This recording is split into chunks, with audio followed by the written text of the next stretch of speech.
तर मित्रांनो, आपण आज LLB 3 वर्ष तसेच LLB 5 वर्ष अभ्यासक्रमासाठी होणाऱ्या CET एक्झाम डेटबद्दल तसेच एक्झाम पॅटर्न व बदललेला सिलेबस याबद्दल आपण आता सविस्तर माहिती बघणार आहोत. तर चॅनलवर नवीन असाल तर चॅनलला सबस्क्राईब करा आणि बेल आयकॉनसुद्धा प्रेस करायला विसरू नका, कारण की असेच एक्झाम रिलेटेड व्हिडिओ आपल्याला या चॅनलवरती पाहायला मिळतात. तर मित्रांनो, सर्वप्रथम आपण LLB 3 वर्ष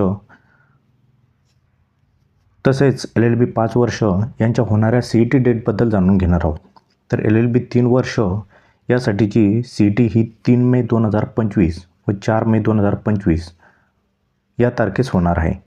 तसेच 5 वर्ष अभ्यासक्रमासाठी जी असलेली CET ही 28 एप्रिल 2025 रोजी घेण्यात येणार आहे.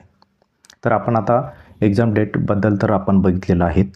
आता आपण काय चेंजेस झालेले आहेत एक्झाममध्ये तसेच मार्किंगमध्ये त्याबद्दल आपण आज बघणार आहोत. तर LLB 3 वर्ष तसेच LLB 5 वर्ष अभ्यासक्रमासाठी होणाऱ्या CETचा एक्झाम पॅटर्न तसेच सिलेबस, गुणपद्धती, प्रश्नसंख्या हे सर्व सेम असणार आहे. तर आपण चार्टमध्ये बघू शकता की LLB 3 वर्ष तसेच LLB 5 वर्षासाठी एक्झाम ही 120 गुणांची असणार आहे. तसेच प्रश्नसंख्यासुद्धा 120 असणार आहे. म्हणजे एका प्रश्नासाठी एक गुणपद्धती असणार आहे. तसेच यामध्ये आपण बघू शकता की आपल्याला 4 सिलेबसमध्ये 4 घटक देण्यात आलेले आहेत. तर ते घटक कोणकोणते आहेत ते आपण आता बघणार आहोत. तर नंबर 1 आहे, आपण बघू शकता, legal aptitude and legal reasoning. या घटकावरती आपल्याला 24 क्वेश्चन असणार आहे आणि 24 गुणांसाठी असणार आहे. त्यानंतर नंबर 2चा घटक आहे general knowledge with current affairs. यासाठी आपल्याला 32 क्वेश्चन असणार आहे 32 गुणांसाठी. त्यानंतर 3 नंबर आहे लॉजिकल अँड ॲनालिटिकल रिझनिंग. यासाठी आपल्याला 24 क्वेश्चन असणार आहे 24 गुणांसाठी. आणि लास्टचा जो घटक आहे तो आहे इंग्लिश. यासाठी आपल्याला 40 क्वेश्चन असणार आहे 40 गुणांसाठी. अशी एकूण आपली 120 गुणांची एक्झाम असणार आहे. आणि ही जी एक्झाम आहे ही ऑब्जेक्टिव्ह टाईपची क्वेश्चन असणार आहे. यामध्ये म्हणजे 4 ऑप्शन आपल्याला या एक्झाममध्ये एका प्रश्नासाठी 4 ऑप्शन आपल्याला म्हणजे ऑब्जेक्टिव्ह टाईप सरळ ही एक्झाम असणार आहे. आता यामध्ये आपल्याला कुठल्याही प्रकारचे निगेटिव्ह मार्किंग नाही.